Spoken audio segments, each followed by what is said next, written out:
السلام عليكم ورحمة الله وبركاته. حبايبي عاملين ايه؟ يا رب تكونوا في احسن حال. النهارده ان شاء الله هنعمل مكرونة بالكلاوي، ان شاء الله تعجبكم وتنول رضاكم. لو عجبك الفيديو متنسوش تعملي لايك وشير واشتراك في القناة وفعلي زر الجرس اشتراك مني كل جديد.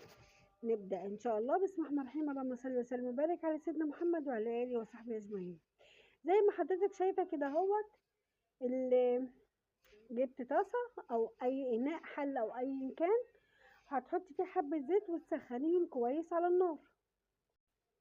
خليهم سخنين عشان لما تنزل الكلاوي ما تنزلش ميه.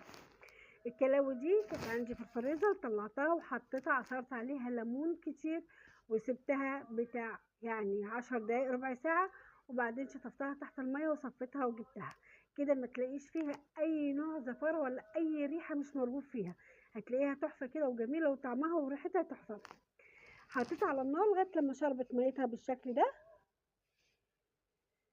في الوقت اللي انا حطاها على النار عبال ما تشرب ميتها، فكنت بجهز الخلطه اللي هحطها عليها. كده حطينا حبه فلفل اسود، وهتديها تقلبتين واسيبها بقى لغايه لما نجيب لها التوبنج اللي هنحطه عليها.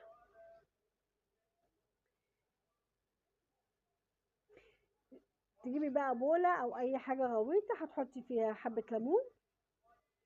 طبعا انا جايبه حتى ربع كيلو من الكلاوي، انت عايزه تزودي هتزودي الخلطه. فلفل اخضر واصفر واحمر، وكمان بصلايه متوسطه، معلقه كمون، معلقه كزبره، وملح وفلفل. دي معلقه هريسه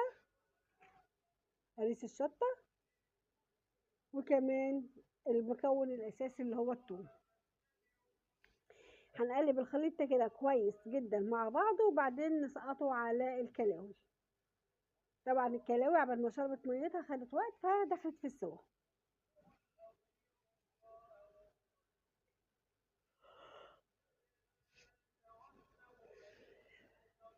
نديها تقليبه تانية وهننزل عليها الخضروات اللي خرطناها. منها الخضروات دي منها تزيد القيمة الغذائية بتاعتها، ومنها كمان تزود الكمية شوية.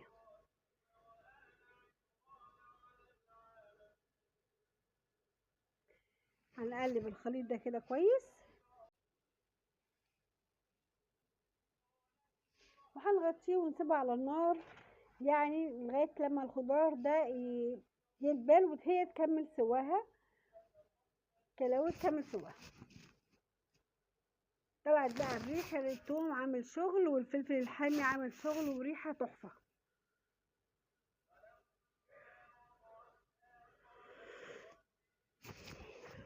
هنقلبها كمان تقلبتين كده اهوت، وهنغطي عليها ونسيبها.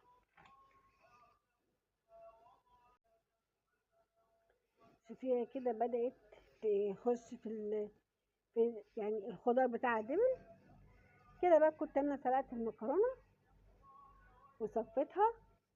هنحط الخليط ده كده فوق الوش.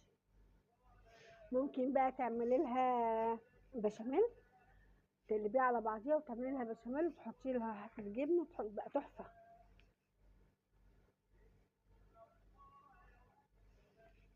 كده الفيديو بتاعنا خلص.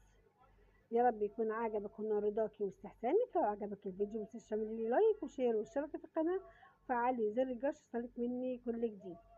جت بقى الفقره المهمه في الفيديو كله.